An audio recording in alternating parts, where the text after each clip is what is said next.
Greetings from Snake Mountain Shepherd has reached a milestone. She's been sanded fair. All the little nicks and dings, bad bungs, you name it, have been repaired. And she went through 24 hours of bleaching with Daly's 2-part bleach. And what I'd like to share with you today is the next step. A number of people have written and called asking whether or not you do anything between bleaching and staining. Well, you do, and that's the point of this discussion. So let's turn the camera a little. We don't need to see me. As you can see, she's nicely uniform in terms of her color. And you could bleach her. And the 80 grit rough surface staining school, of which Don Dannenberg is aggressively not a member. And after several discussions with him, we are making my 53 Shepherd our guinea pig, going the smooth surface approach. We'll see how well she stains. So she's been bleached, and that bleach was put on today's Friday. We started bleaching her early Wednesday morning. We kept her wet until Thursday morning and then gave her a good 24 hours plus to dry. And she's a nice uniform color. And I'm about to sand her with 320 grit paper. This is sanding with the lightest touch you possibly have.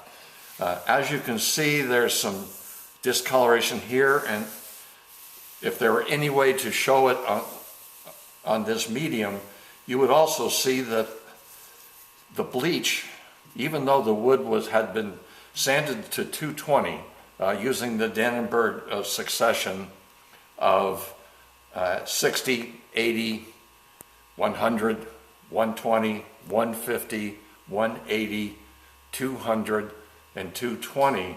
She was smooth as silk before we bleached her, and she's not smooth as silk now. So my method is to take some Stick It 320 paper, just regular old Stick It that you would put on a sanding block, and I just work the entire surface of the boat. But I am applying the lightest touch that my big meat hooks are capable of delivering.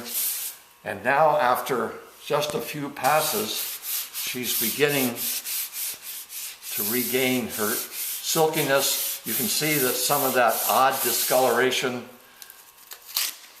that is visible now disappears. Watch right here. See how that was kind of off-colored and grungy looking? Well, that's because the bleach has raised the grain. So we sand her, and why am I doing this with a latex glove and just fingertips? Because the bleach layer is not very thick. I'm not sure it's even a 1/16 of an inch thick. And it would not be impossible if I were using, let's say, a random orbit sander, which we don't ever even turn on around a wooden boat. That's the worst possible thing you could ever do, because you get cross-grain scratches and you will play hell making them go away once you have them. So we're working just with the grain. And all I'm trying to do, I really don't know if the camera can pick it up, but there are gradations and variations all in through here. And by sanding her lightly, very lightly, and it's pretty easy to tell when you've done enough because she's silky smooth again. As soon as we have her sanded, we will be bleaching. We did that. We will have we'll be staining her with Interlux Interstain using 2 parts of red mahogany to 1 part brown. We have thinned it out with Interlux 333. I guess that's a brushing thinner. You want it to be the consistency of paint, and you have to be patient. You want to leave it on long enough so that it begins to just turn dull. And then you start working circular motion, mostly across the grain, to fill those valleys. If you do all your staining this way, all you do is wipe it on and wipe it off. And then you have no stain. You have something that's really ugly. So that's where we are on Friday, June 3, 2016. The 1953 Shepherd Model 110S is getting closer to varnish. We'll be varnishing on Monday.